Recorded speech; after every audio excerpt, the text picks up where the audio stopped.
Hunter. I'm Rebecca. I'm Caitlin. I'm Nessa. This is the Family Show!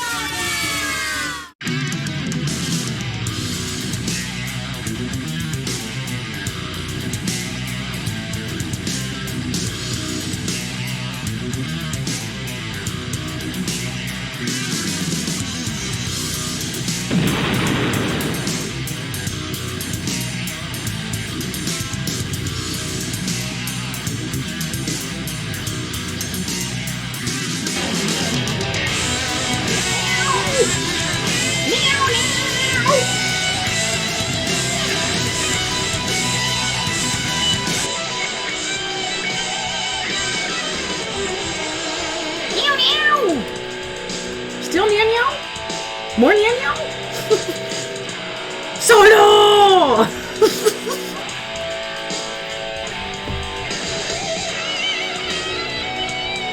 Still? Okay, how about now? Yeah! Part 10! It's top 100 time! Hello! Welcome! Welcome to my top 100 games of all time for 2019. We're back again. One of my favorite. It's the most wonderful time of the year. I'd sing it, but it's not after Thanksgiving yet. Welcome to those joining. Feel free to ask questions. That's the point of this. This is a preview, a little sneak preview of my top 100, how I put it together, some stats, some trends, some things that are going on, and What's as a going on, bonus, that crazy head of yours? and at the end, you'll get to see my 110 through 101, so the also rans. Well. The also rans. What's that again? What is that? Also rans. Is that English? Also rans. Alright, folks. Yay, chat's waking up. So this is the fifth year. 1, 2, 3. Fifth year I've done this list. So 5 years. So around this time every year I've been doing the list. It's kind of as everyone knows, we're super Dice Tower fans, Dice Tower contributors. So Tom does his 100 every year. So I did, as my first video on our channel, I only did 10, but I actually built 100 and only did a video for the 10. Slacker. Worst video we've ever made. So if you want to check that out, look for the 2015 Hunter's Top 10. That reminds me, like, when you're in middle school at lunch, and you're like, oh, this tastes terrible. Try it. Yeah, exactly. That's what that was. I was like, that was a horrible video. Go look at it. It is awesome. I look back on that with fond memories because I lost track of what number I was on. I had a board at the back off to the side that I was reading off of to tell me what number I was on. So I'd always look over, like, the camera's here. So I'm looking over there. Nice. So anyway, so here we are 5 years. It'll be 4 years later. 1, 2, 3. 4 years later. It'll be 4 years later, right? Dan, interesting. 4 years later, and we're still chugging away at these crazy videos. So. Okay. I have to say, though, I have to break in because I have a couple things that crack me up. What? So Paul, first thing he pops in, he says, thanks for recommending Friends and Foes Gaming Cafe. We hung out last Saturday night and played Splendor in your honor. Well, like that. Splendor will not be on this list. Spoilers. Spoilers already? He didn't even start. And then Albert, yes, time to procrastinate on grading. Me too. No, just kidding. I'm actually caught up for once. Knock on wood. So. All right. So. I love it. So, by popular demand, this year, the introductory video is live. 100 through 11 is recorded, pre-recorded, and it's going to come out every Tuesday and Thursday. So the first one will be 2 days from today, Thursday. Every Tuesday and Thursday. And at the very end, we're going to do my live top 10 and a live after party on that Tuesday and Thursday when it comes in the cycle. And we're going to continue to do our regular Tuesday show as well, so crazy additional content. What just happened? It's like an explosion of greatness. So if you watch the channel from October 2018 to October 2019, we did a resolution to play our entire collection, and that resolution had us play all these games that we haven't played for years. And that had a pretty profound effect on my list. There's lots of games going up and down. Games I thought I really liked are kind of meh now. The games that I thought I didn't like flew up the list because I actually enjoyed them. My tastes have changed, so some of the heavier games that maybe I didn't rate as high in the past, I played them again and they shot up the list. And some of the lighter games maybe shot down, and vice versa. vice versa. All right. So let's jump right in to some stats. Ooh, stats. It's The time. stats for are the stats. good. You need to have a little screen thing that comes on like Stats. like And now like a big for brick the slamming stats. into the thing. Yeah, yeah. And, like and it broken breaks glass. me like the Kool-Aid Man.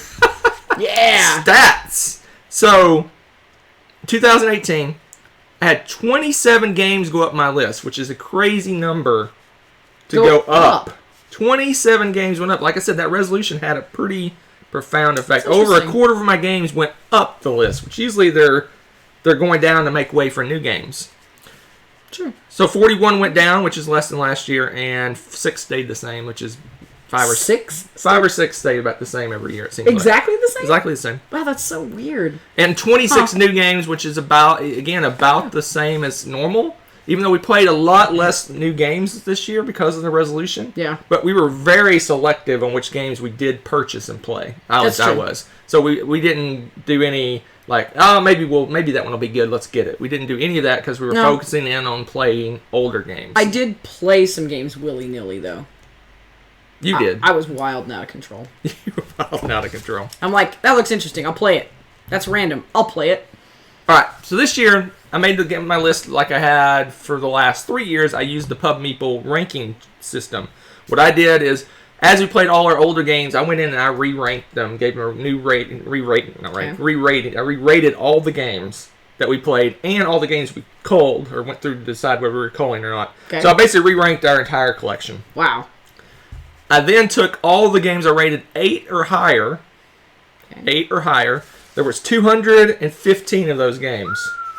And those are the ones I ranked with the Pub Meeple system. It took like, I think, 800 and something different, 900? 8 or 900 different comparisons. Probably 900 because I remember I doing roughly that last year. Yeah, so it took the better part of probably over an hour just clicking which ones I like. It's kind of a fun chore, though. And some of them I was like, click, click, click, click. Some of them I like just up there and just stare at the screen going, Yeah, because you have to make some agonizing choices, especially towards the end. It's like, do you like this game a little bit more? And it's like, but Yes.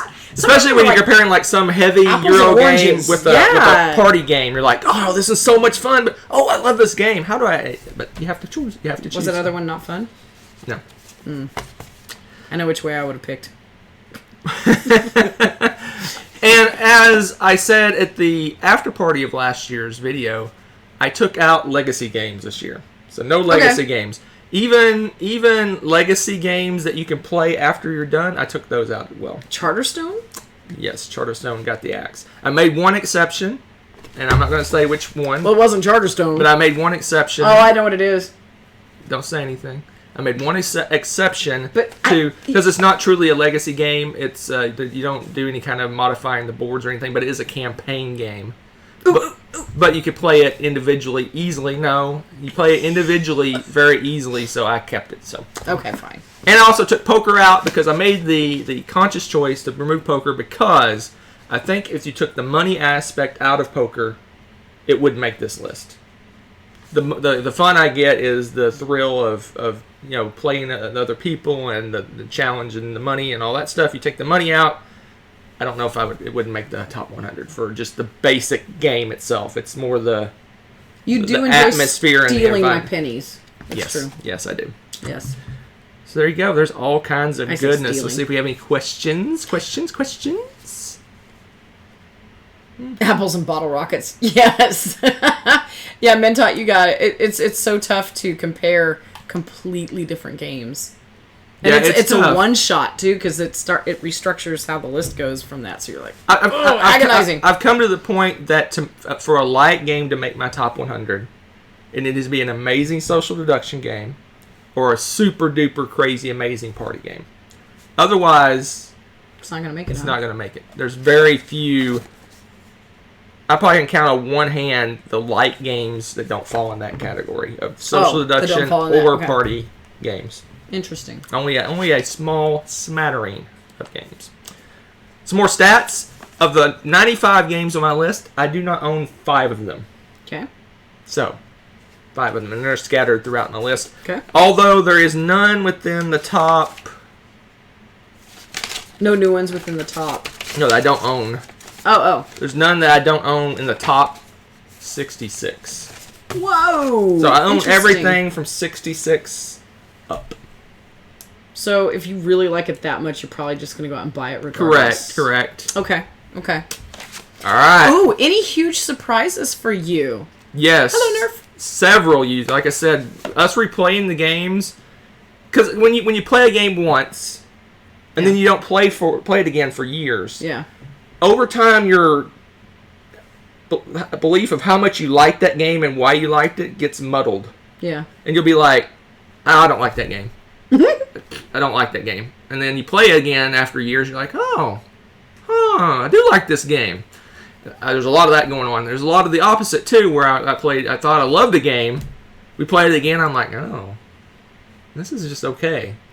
So, bring out your favorite word, you mean meh. It's very meh. So, yeah, there was a lot of that. I mean, like I said, that resolution, we played at what ended up being like 270-ish games in our collection, something like that. Yep. That's a lot of games. And several of those games, I would say maybe a good quarter to a third of those we hadn't played in 3+ years. 2+ years. 2+ years. 3+ years. I was looking at the 2 to 3 years. It was 2. It was usually 2 to 3 usually years. around 2 years. Some of those 2 to 3 years. That was hard. Do you have the same problem I do with, like, you think we played it more recently than we actually have? Did you find a couple that you were like, or is that just a weird thing I have? You have this weird time thing. Okay. Didn't we play this 3 months ago? No, it was 2 years ago. You did that a lot when we were going through our resolution. You're like, we played this last summer. Oh, wait, it was 2015. What can I say? I remember the games well, I guess. Yeah, So yeah, there was like I said, for 27 games to go up my list is crazy. That's pretty cool. Because all the new games usually get scattered throughout my list, and it pushes the bottom chunk off, and then the rest just kind of fall in place. But yeah, there's a lot of them that went up the list. The Nerf has mentioned that you are upping your shirt game this evening. You may notice a trend in my top 100 videos. So we've already recorded 2 at this point. So Spoilers! What? The 2 have already been recorded because the first one, 100 to 91, is coming out Thursday. You mean this Thursday? 2 days from now. 2 days. Yes. You only have 2 days to wait, people. All right. I don't know what more stats I got. I think I can do a couple more stats without spoiling. My game that stayed on my list. Wait, no. Huh? That's not what I was saying. Hey? The game that went I had a game to go up 55 spaces. Go up. 55 spaces. Was that a surprise to you? Oh, wait, did it go up? No, that's wrong. It went down 55 spaces. Okay, that sounds more like it. Yeah. I see a game I had a game changing. that dropped 55 spaces and stayed on the list. I had a game go up 39 spaces. Go up 39. Up 39 spaces. Did that surprise you? Yes. Both surprised me. The one that dropped surprised you as well? Yeah. Yeah. Like I said, we played some of these games we haven't played in forever, and my taste in games has changed drastically in the last 2 or 3 years. No one would ever guess that, Mr. Oh, this is a light game, and we're all like, hold on. What'd you say? What is that? Yeah. Light like a lead weight? For me now, pretty much a light game is super light, a mid-weight game's light, a mid to heavy game's middle, and a heavy game's mid to heavy, and like crazy, like you look at the game and go, holy crap, that's a heavy game.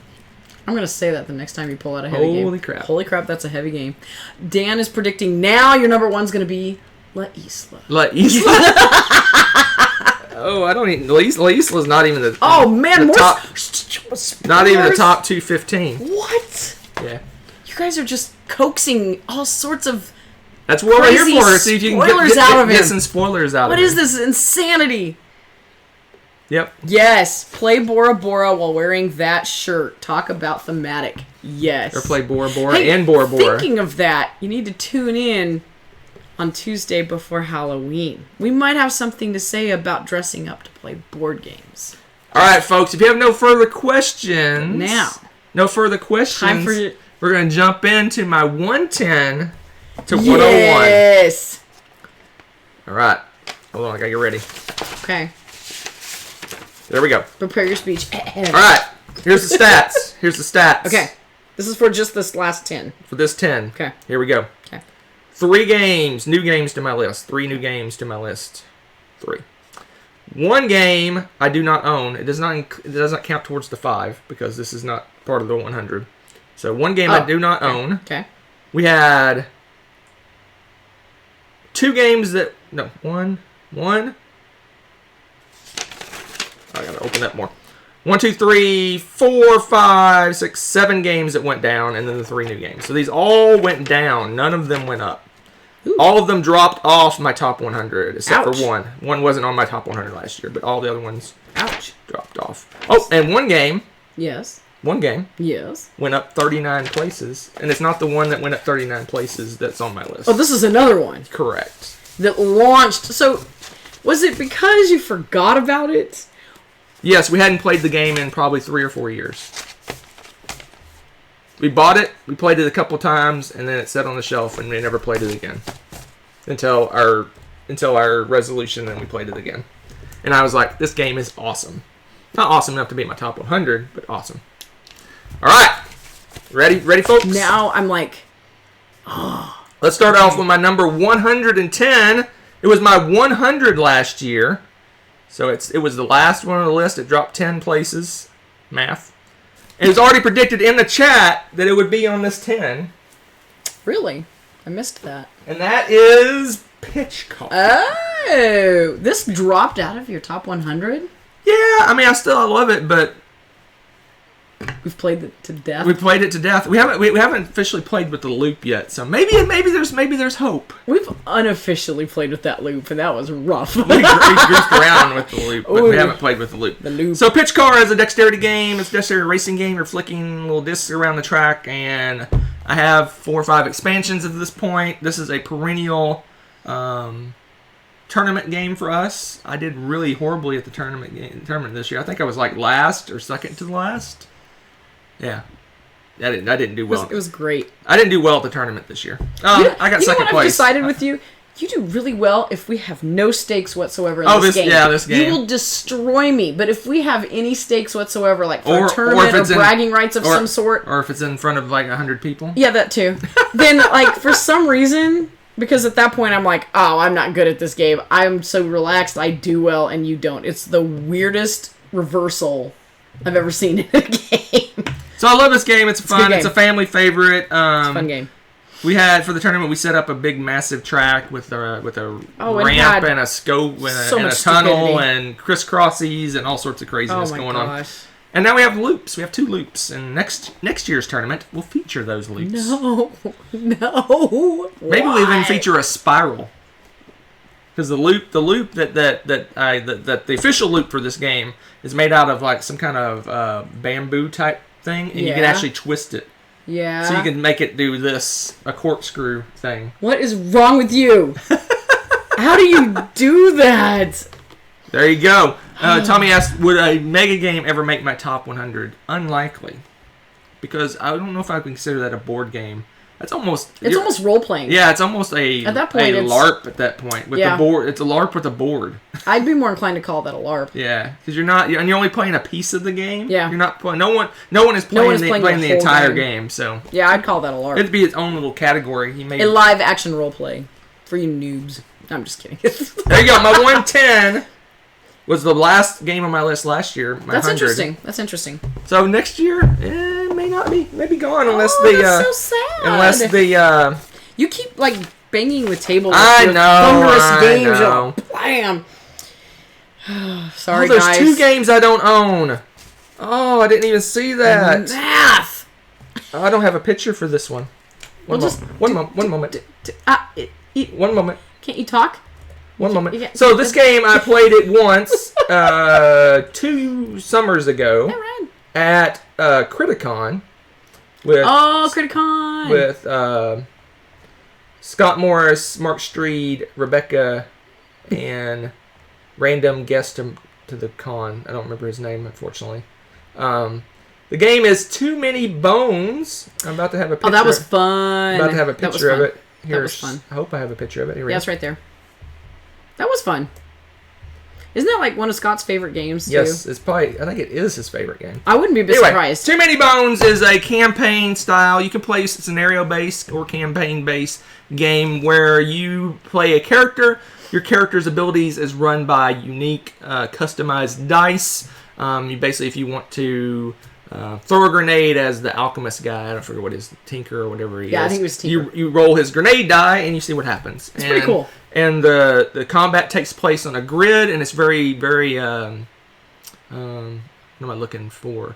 Where you are positioned around the thing is very important in the combat. It has range, it has flanking, and all sorts of craziness. Your hit points are basically stacks of poker chips. As you lose hit points, your stack gets smaller and smaller and smaller. It has weird stuff. Basically, in a lot of campaign games, you have your dungeon that you're fighting, and then you do some traveling and something happens and you do another dungeon. When you're traveling, it has all sorts of weird challenges, like flicking challenges and all sorts of weird stuff that you do in between each encounter. It's a really great game. I think if I played it regularly, it would be much higher on my list, but since I only played it once, and that was a while back, it's a little longish. We played a short scenario. That was short? And it was 4 hours long. But of course, we were yammering and chatting and talking and not really focused on what we were doing and joking and laughing. Being social. And every character is extremely different, like any kind of campaign role play game like that. I really enjoyed it, but I just think it's going to be completely gone next year because I don't think I'll get to play it again. So it's going to slowly, games that I rarely play are slowly creeping down my list. So there you go. Tactical, that's the word I'm looking for. Good job, David. David's got your back. All right. Always. That's Too Many Bones, my 109. It was my 66 last year. So it dropped 43 places because, again, I haven't played it. So it's going to creep down the list.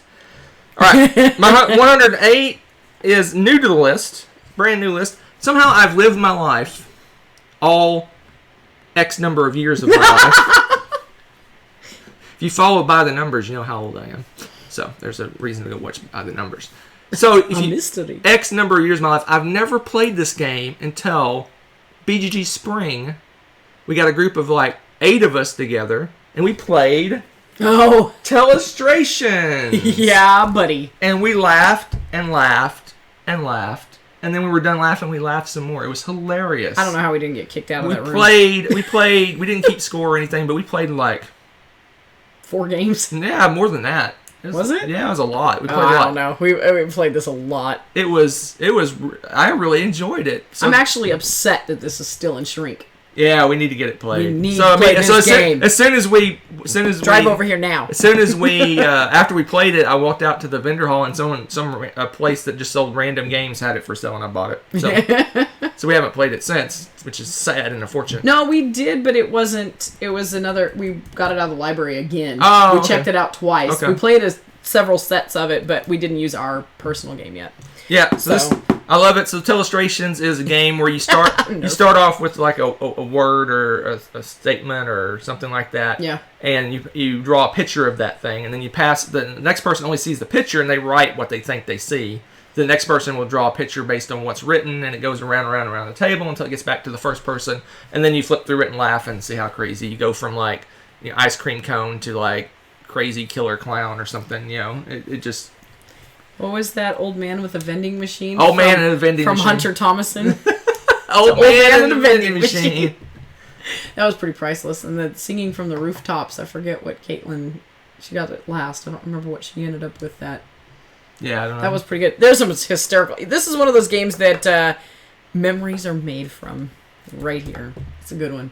It's a good pick. Yeah. I could see this going up your list, actually. Yeah, we need to play this more. I mean, even if it's just one round of it, just to kind of as a what is it? An appetizer to the real game day. Just do a round of it or something. I think I can figure out a way we could do this with the internet, actually. Really? How do they draw? I'm thinking about it.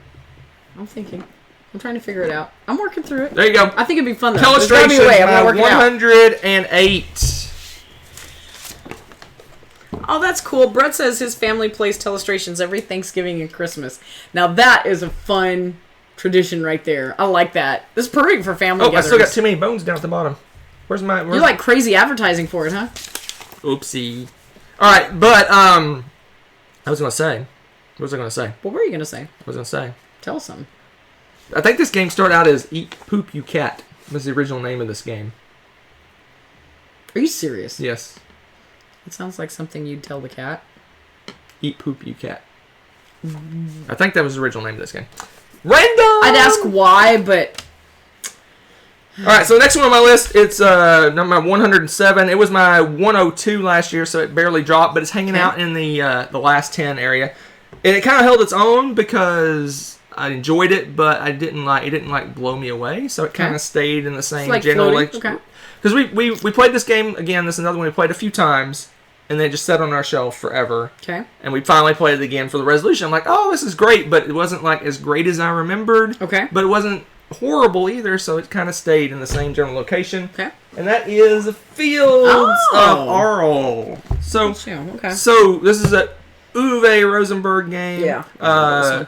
2-player only. I think you can play it solo. Yes, so it's one or two players. Mm-hmm. I've never played it solo. But when we played this, I really enjoyed it, but it's like, not to spoil my list, it's like, I'd rather just play Feast for Odin, because it has that same feel of just an overwhelming number of choices to do. Yeah. And I think Feast for Odin's a better game, in my opinion, than this. Interesting. It has the same kind of long setup, lots going on, a massive teach because there's so many choices. But it does have some qualities of it in it that I like. You have tools. You have different tools that kind of power your actions. So you can spend actions to build up your tools, which in future turns, when you do an action that requires those tools, it makes that action more powerful. So you have to balance between building up your tools to taking actions that actually give you stuff. So I like that part of it. That's probably the reason why it stays on the list, because it's got that. He really doesn't have anything in his other games like that where you make an action more powerful for future actions. I don't really know if he has anything like that. But if you're looking for a solid 2-player Uwe game, this is a good one. Yep. Fields of Arle. Again, it's a worker placement, doing animal stuff, crops and things. Well, one thing that he does keep across the board is his symbols, his emblems, and the things that he uses for references. He keeps those pretty uniform. Right. So if you play a lot of Rosenberg's games, picking up this game will not be as difficult as if you were, say, someone just decided to play this for the first time as a heavy game and didn't know anything about like this style of game or his games at all. I think that's one thing in its favor. If you play any of the other games, I think at least when you taught last time, it was like, yeah, the only kind of tricky thing with this game is it has 2 seasons. There's you basically for one season you use one side of the worker placement area, and for the other season you use the other side. But there's ways that you can cross the other season and take actions of the other season, and you got to kind of explain how that works. Is that you kind of get one freebie, and then there's a place you can go to get other actions in the prior season, because they're somewhat different. I mean, there's some that are universal between both, but there's some that are unique to that season. So sometimes you want to cross over to the other season. Anyway, but yeah, it's a good one. I don't see it going up because, again, Feast for Odin, I think, is comparable and a better game. Alrighty. Now I want to play those 2 games back to back and make a comparison. My number 106, which has all the potential to go up because I've only scratched the surface of this game. It is a new game list, obviously. It is our heaviest game.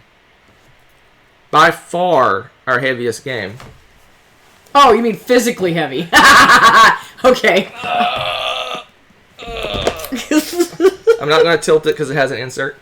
Gloomhaven! So, I've only played 3 scenarios. And in fact, when I go back to play it again, I got an iPad, I got a bunch of apps. I'm like set up to play it this time. I'm going to start over because I got stickers that peel off so I can reset the game. Oh, cool. I'm going to reset the game, start over, have the app. I have like 3 different apps that are going to help me run this, and I'm going to start playing this. It's just amazing video games just keep coming out, and I got to find a window when there's no good video games so that I can play this for a couple months, because I really enjoyed it. I had a lot of fun. I liked the, again, this is kind of like Too Many Bones. You have stuff that happens. You basically do a dungeon, and then stuff happens, and do another dungeon, and stuff happens. And as you're going through, you unlock different areas that you can go, things you can go to explore, kind of side quests. If you play a lot of open world video games, you have the main quest, and you have side quests. It has a lot of that going on.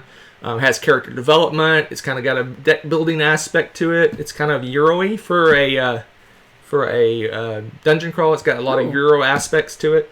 This is a lot of people's favorite games. It's the #1 game on BGG, but wow. I've only just barely I got like a taste. Like I got like when you go to the mall, there's those people standing around with little cups of food. I had like a little cup of food of this. So I think if I actually order a meal from that place and eat it, I think it'll go way up my list because it's my kind of game. The only issue is I'm playing it solo and I'm not a big solo person, so that's kind of counterbalancing how much I like it. So, well, at some point we'll change that. Yeah. So I'll be able to. That's why I made it resettable because after I go through it, we can reset it. Yeah, and you can. And then Rebecca can play. We're riding around the U.S. in our RV. We can park at a state park and play some Gloomhaven. Why did you? Oh my gosh! I'm just gonna show it off a little bit. No, that's fine. I'm just kind of wow. It is chock full of stuff. It's just yeah. And you got the light insert. He got this airy, floofy insert, and wow, that thing weighs that much. Huh? Yeah, it is packed completely to the brim. Another thing I'm going to do is when I start playing again, which hopefully will be soon. I'm going to leave. I'm at the end of the table. We hardly ever use our full table, so at the end of the table, I'm going to leave it somewhat set up. There you go. David says we can park in driveways. In people's driveways in our RV and play the game. Oh, random people? Yeah. We'll still be doing a family showdown. We'll have like... Yeah, it was a traveling showdown. We'll have satellite internet and we're like, coming soon to Dayton, Ohio! Family showdown! Meet us at the park. We'll be in the parking lot. Look for the purple RV. Purple RV? Oh, man. I'm scared now. All right. That's my 106. Gloomhaven, new to the list. I like the sounds of this, though. Alright. Indonesia. I just spoiled it. My number 105 is new to the list. It's Indonesia, which I don't own. Oh. Now, that's one I haven't played. Correct. I played this one at BGG Spring. We had a late night, like 10 p.m. to like 3 in the morning Indonesia session. So Indonesia is a Splotter game. It's not my favorite spoil, but one of my favorite. I've played 3 or 4 at this point. Indonesia is a kind of a pick up deliver game. It's got a lot more going on than that. Basically, you have corporations, you own corporations, you build out your area because your corporation starts in one spot and it slowly kind of expands like an amoeba out across the board, and eventually it'll butt up against other corporations, and that kind of limits your growth. Your corporation can be bought out from under you. They can do basically hostile takeovers by paying more for your corporation. So there's the bidding aspect. There's a lot of judging what corporations are worth. Okay, if this corporation goes up for sale, what's its value based on how big it is and how much trading it's able to do and things like that. You have to kind of judge what's going on with that. It's a crazy economic game. It's almost, if you're somewhat new to the game, you need at least one person that's experienced, because there's a lot of complexity in the game of, okay, this city wants this resource. Where is it going to get its resources from? So it basically measures distance and things like that to figure out which one delivers the goods. It's kind of like if you played Food Chain Magnate, same way. There's kind of a formula on which one gets to deliver stuff and which one doesn't. And then an experienced player can go boom, boom, boom, boom, boom. If you're not experienced, you got to go, well, this one's 3 distance away and this one's 4 distance away. So somebody can help you like pace it out. Correct. And we had a very experienced player, and we would say, figure it out. And he'd go, and we'd move on to the next turn. So, was this something you'd think I like? I don't know. It doesn't sound... The math is through the roof on this game. It's really through the roof.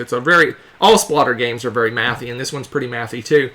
But reason it was memorable is because it was an epic game. It came down to like the last round of the game. Me and this other guy was fighting it out. He was trying to buy out all my corporations, and I was... If you're good with the math, I think he may not have been as good with the math as I was. And I'm like, he's paying way too much, but I pushed up the price, and he ended up buying, I think, everything I owned. I owned nothing at the end, but I got so much money from him buying all my corporations that I ended up winning the game. Oh man, I'm gonna go with a hard pass.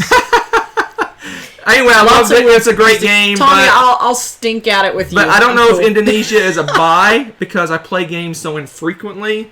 If somebody else has it, you'd play it. I mean, someone else that knows how to play, I would love to play it, but I don't know if, I don't know if I would play it often enough to be that person that can do all the the calculations and the figuring out how things work. But it's Gotcha. it's a beautiful game for a Splotter game. It's beautiful. It has these like nice Pente things for the cities. Oh, It's got a wow. bazillion chits. It's got a nice map. But what's really interesting about and a lot of Splotter games are this way. I think the rule book for this game is 4 pages. But it is insane how much is going on in those 4 pages. Wow. Yeah. Interesting. Yeah. Okay. Anyway, so Indonesia. Con game. Yeah, it's definitely You're a right, con David. game. I almost scheduled to play this at PGG? BDG's con in November, but I decided to play Antiquity again because I really like that game. So I'm going to try. Spoilers. Yeah. All right, that's my 106, 105, new to the list. Okay. All right. I'll remember to take the picture off this time. My 104 has been on my list all 5 years. It went from 30 to 28 to 49 to 65 to 104. Ouch. And the reason is, It's like it dove into the deep end. yeah, it dropped how many places? That's a lot of places. 39 places.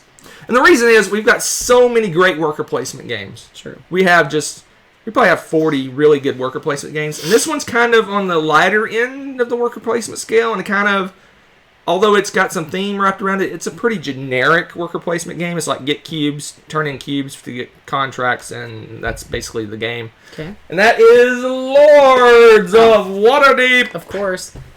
And the Scoundrels of Skullport. You got to have Skullport. If it wasn't for Skullport, it would have been gone a long time ago. Oh, that's right. You love that. The Skullport gives you more options, more things Yeah. to do, more places to put your worker. And corruption. And corruption. So, That's crazy. like I said, this is a lot of people's go-to introductory worker placement game to the world of worker Classic. placement. Because you can, a lot of people are familiar with the D&D theme. It has D&D theming kind of pasted on almost. But it is interesting to see the quest, and they have like little text box that talks about what you're doing and things. But it's like 5 orange cubes and 3 white cubes is, raid the temple. I mean, it's very, very, at its heart, it's a very generic collect cubes, turn in cubes worker placement game. But I enjoy it. I like it. It's still, hanging in the top of my list because it's a really solid, basic worker placement game. But like I said, if I was going to go to reach to my shelf and pull off a worker placement game, this would probably be like number 15. So it's slowly falling down the list. But it's a great one. A lot of people love it. It's kind of sad. It is kind I of kind sad. of feel like it's an end of an era. You got it off your top Days 100. gone by. I don't know. What is it? 2010? When did this thing come out? 2013.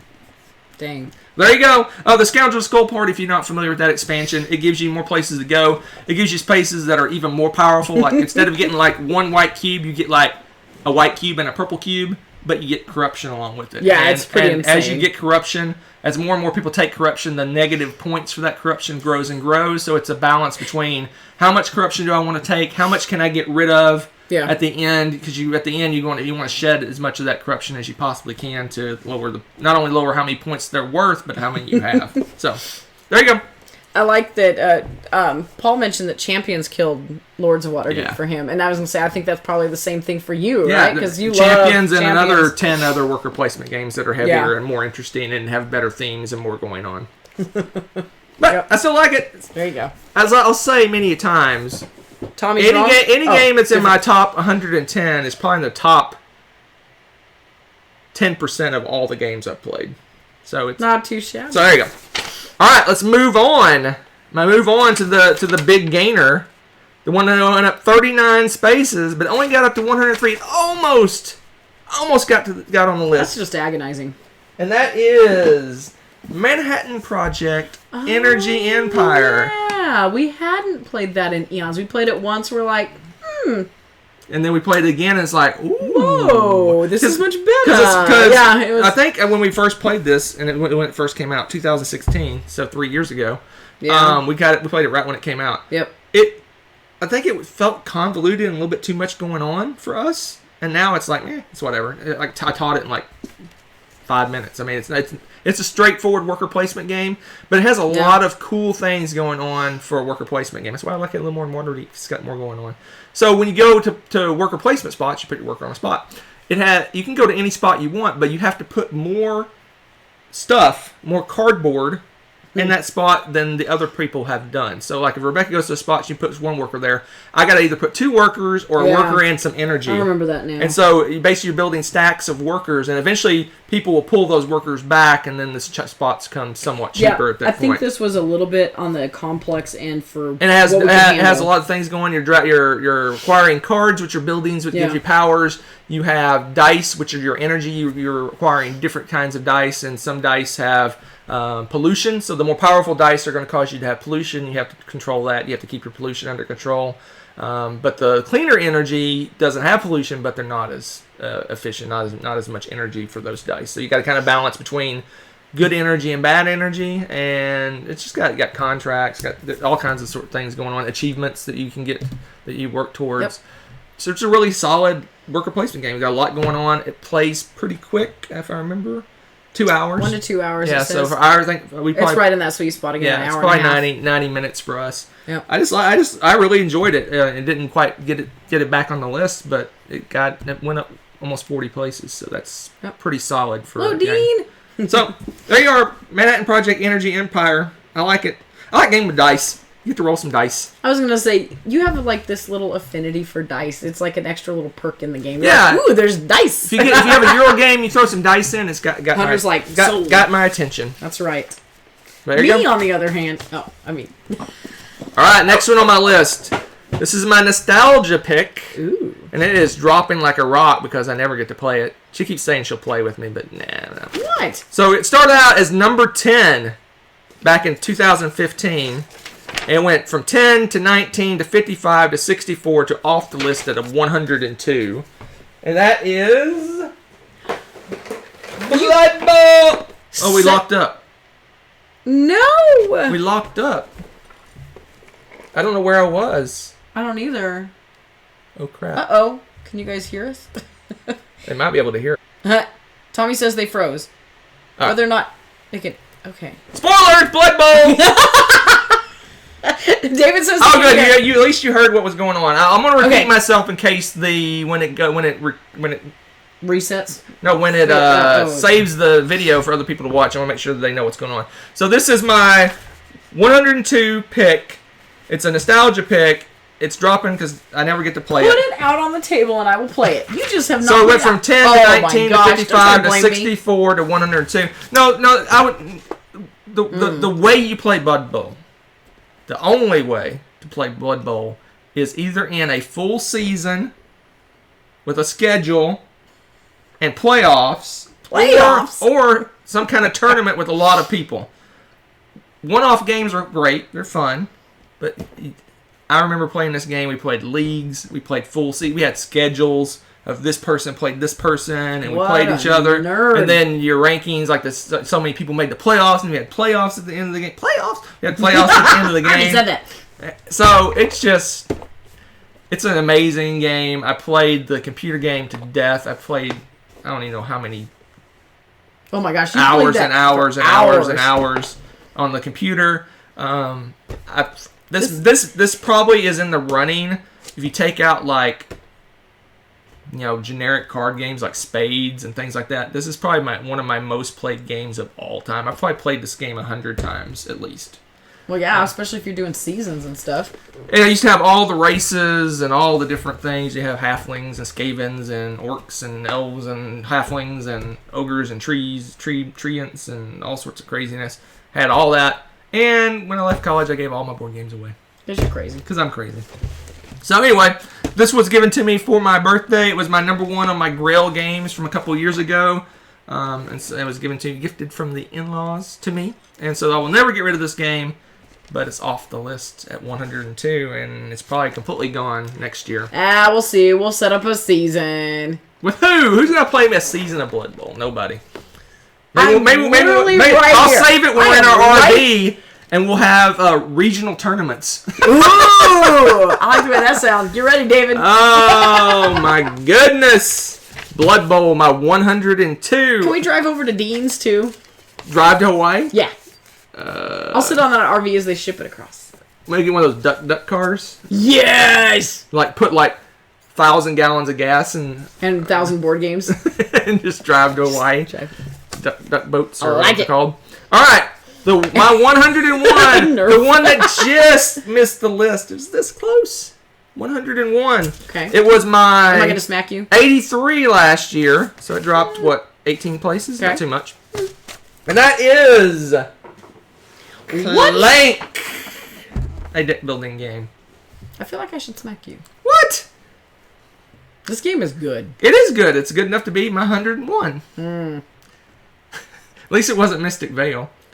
Remember last year I had Mystic Veil as my 101? I think you did that on purpose. I think you stacked. I don't even think Mystic Veil's even in my top 200 anymore. No one's surprised.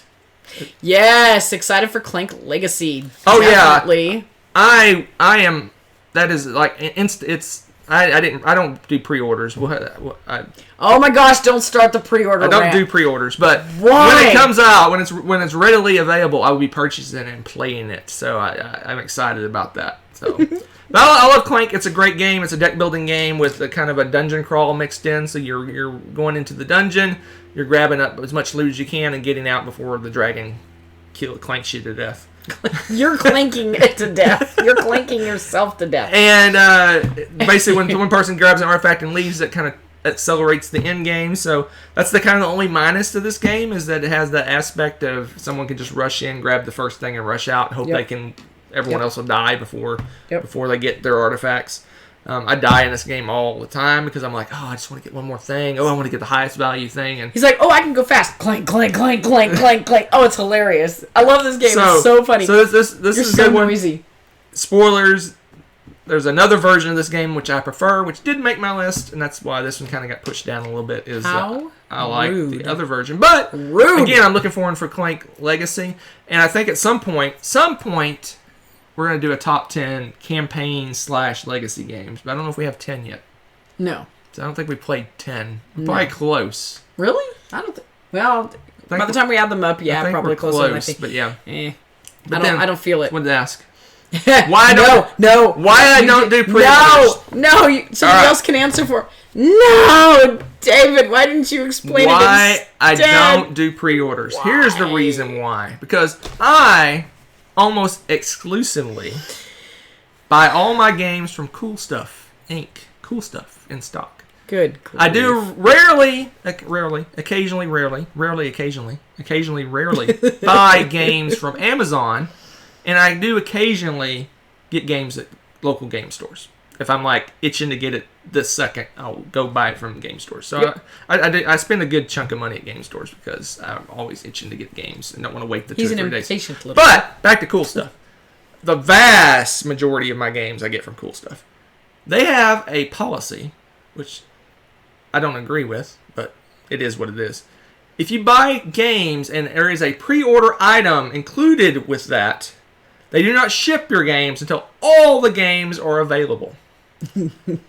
If you follow board games, if you're a board game aficionado, you know that the pre-order date that they give is rarely the actual date they give. So, the last time I pre-ordered, all the games were available but one.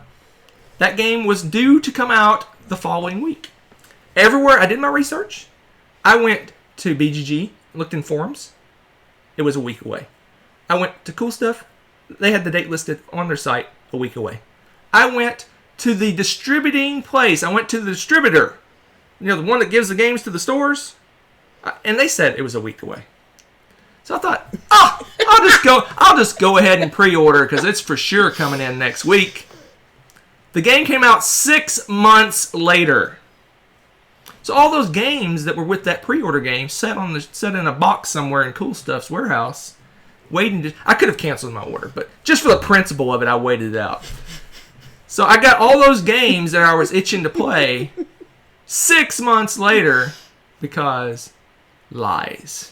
So I don't believe any pre-order dates anymore. I won't believe it. I don't care. If Stephen Bonacore came to me and said it's coming out in a week, I still wouldn't believe it. Because it's Steven. No, I'm just kidding. Lies. They lie. They estimate that date, and they keep that estimated date until the day, and they go, oops, we're not going to make that date. Yes, AA, all to just avoid paying the $20 shipping. You are correct. So, I do not pre-order games anymore. We have standards. I wait until I can actually put buy, and it goes in a cart, and then get shipped to me. Then I will do it. I just like how Alva's now like, sorry, all caps, sorry, I'm so sorry, why? This is probably the 4th or 5th time I've had this rant on the channel, because I was really mad because I did my research about that date, and it just, We know. ugh. It was true. Anyway, Clank is a great bit. I'm getting him a therapist. It's okay. It's my 101. Listen to that clink. Give me that. That's it for this time, folks. So, back to recap, every Tuesday and Thursday we will have another chunk of 10 games, and then way at the end, like 4 or 5 weeks from now, 4 weeks from now, I guess 4 weeks from now, we'll do the live top 10, and then 2 days later, the live after party. Woo-woo, party! 1 week from today, we're doing our top 10 games to dress up for. So we're going to dress up as a character or a representation of a game. And you, the audience, get to guess what game we are representing. So, Gotta dress up we for have Halloween. a whole pile of costumes. There's a box full of costumes over there that we're going to use. So tune in for that, October 29th or 30th or 28th, or depending on where you're. I guess 29th in some parts of the world. Oh, yeah. 30th, some parts of the world. 30th, October 30th. So Nerf, October 30th for you. Way to single her out there. Then she'll be like, you have the date wrong, dude. No, I'm just kidding. Oh, man, Brett, there you go. Built him up another soapbox. What's your stance on Kickstarter? Okay, so here's the thing. I am torn in my opinion of Kickstarter. Yeah. Because, I want to help companies out. I want companies. It is expensive to make board games, especially large quantities all at once, which is what Kickstarter does. If you get 10,000 backers, that means you got to make 10,000 games all at once, and rarely do board games companies make that many at once. They usually make a small order at first, see how the game goes, and then they do more print runs of it. It's expensive, and especially for small publishers and small companies. It's impossible. They don't have the funding to do. Here's $50,000 on a chance the game's going to sell. So it's almost a pre-order system in a lot of ways. It lets them know how many it's going to make. So all those aspects are good. The bad aspects are a lot of companies way underestimate how long it takes to make these games. Yeah. Like the game may be almost ready to go, but they just haven't done the legwork. There's a lot. There's the artwork, the print costs, the printing, the boxing, the shipping, all that stuff. It takes everything they estimate takes probably 3 times as long as an inexperienced person with Kickstarter would think. Oh, we can do this in 6 months. No, it's 18 months because they don't know how to estimate it. So that's bad, and even a level down from that is there's a lot of shady people on Kickstarter. Yeah, they just go out there and they almost have no intention of making this game, and they're just taking the money and running. And it's happened a number of times. A number of people are waiting for Kickstarters that are 3, 4, 5 years old. That's insane. So that's just. I am just completely torn. So at this point, I only buy games that I know the company. Mm-hmm. That have a good track record with Kickstarter, and I really want the game. All that aside, my biggest pet peeve, though, is the trend, and it is a growing trend, of Kickstarter games hitting retail and conventions before the backers get their games. Oh, that's garbage. And it shouldn't bother me. I understand, because a lot of times the Kickstarter has extras, so they build what they need to make the base game. They start shipping those out and selling those, and then the extras for the Kickstarter, they make those, and then the Kickstarter gets their game 3, 4, 5 months down the road. That's starting to irk me to the point where I'm almost backing off Kickstarter. Because like Reavers of Midgard, I backed that game. I love Champions of Midgard. Reavers of Midgard looks great. You can already get it. Are you kidding me? Yeah, and I don't even know when. Well, what's the point of backing them then? I mean, that's garbage. So you made it possible for everybody else to buy their game? That's great, but so I think it's coming not- out at Essen this week, and they're not even. I think it hasn't started shipping to Kickstarter people yet. No. So that irks me a little bit. It shouldn't irk me because I'm getting more than the retail for the most part. But that's part of what makes it But special. anyway, so I'm completely torn. So I'm really picky and choosy on what I do for Kickstarter. I probably do maybe 6 or 7 a year, which I guess is some people consider that a ton. Some consider that just nothing. So 6 or 7, and again, it's games from companies I know. Yeah. Great games that I know that are great, that have a pretty good track record on shipping those games, or something that is just Kickstarter only. Like you're never going to see it. It's never going to hit retail, which happens occasionally. So Wow. I think I've got like 6 or 7 right now that are kind of floating around out there waiting to be delivered. So Yeah. David says, pay extra for the shipping, have the base game ship with everyone else's. Was that an option a lot of times? no, or- but some companies do. Like Lords of Hellas did that. They had you do waves. Basically, wave 1 is the base game, and wave 2 is the extras, and you pay a little bit extra for shipping to get it in 2 waves. You can get it all at once at the end, or you can get it in waves. But that's pretty rare. You don't see that a lot. So What'd you back this year? what have I backed? So here's the Kickstarters that are outstanding at this point. Starcadia Quest, Ooh. Reavers of Midgard, the Iron Clays, the poker chips that came with brass. Yeah. I got a really super deluxe poker chip set that I'm going to use for all. Basically, it's going to probably set on our table, and we'll play it. Use that for all our money for all our games. Yep. I got what else is coming? An 18xx game, 18 Chesapeake. I want to say 18 Cool. Chesapeake. What else? I don't know. I don't know what else I got hanging out there. I don't. That's the thing. I really don't watch I really don't watch until I see a shipping thing, because it kind of frustrates me a little bit. Yeah, that I can understand. Let's see. Let's look at this. Let's see. It's a good Jobby question. said, this is an outrage. I know how you feel, Hunter.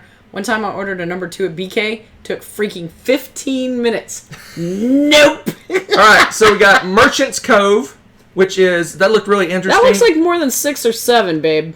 Oh.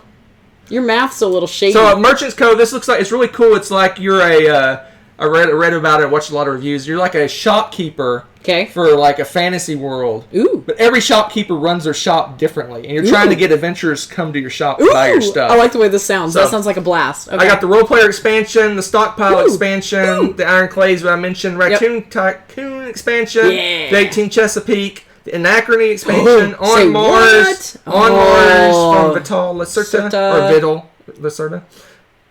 Pursuit of Happiness expansion. Oh, what is this? That's way more than 6 Western or Legends 7. expansion. Lie like Reavers of Midgard, Starcadia Quest. I forgot about all the expansions. That's more than 6 or 7. Okay, maybe 10 or 12. 15? No!